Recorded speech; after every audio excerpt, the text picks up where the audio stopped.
അടുത്ത electric field due to uniformly charged plane ഷീറ്റാണ്. ഇതിനകത്ത് ഈ പടം പഠിച്ചോളണം. ആദ്യം ഒരു ഷീറ്റ് വരച്ചിട്ടുണ്ട്, അതിനകത്ത് നിറച്ച് പോസിറ്റീവ് ചാർജ് കൊടുത്തിട്ടുണ്ട്. ഓക്കെ, പിന്നെ ഒരു സിലിണ്ടർ പോലെ ഫ്രണ്ടിലും സിലിണ്ടർ പോലെ ഒരെണ്ണം ബാക്കിലും.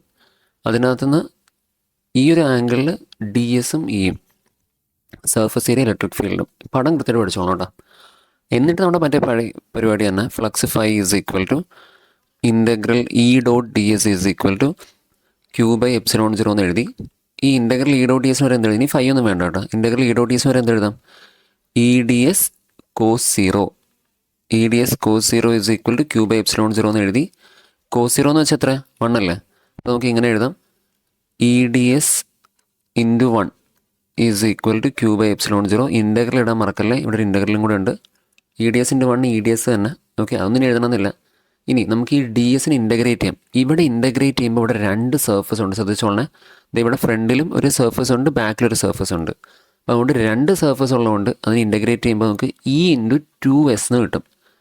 ഓക്കെ, കാരണം ഡി എസിന് ഇൻ്റഗ്രേറ്റ് ചെയ്യുമ്പോൾ എസ് അല്ലേ സാറിന് വരാറ്, ഇവിടെ പക്ഷേ 2s ഉണ്ടാവും. അപ്പോൾ E into 2s is equal to Q by epsilon 0.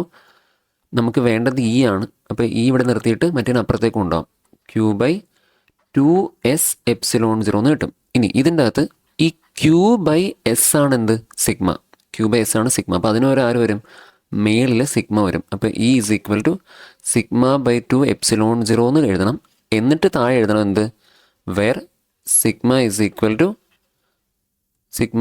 To Q by S എന്ന് എഴുതണം. ഇത്രയേ ഉള്ളൂ. ഇതാണ് രണ്ടാമത്തെ ഡെറിവേഷൻ കേട്ടോ.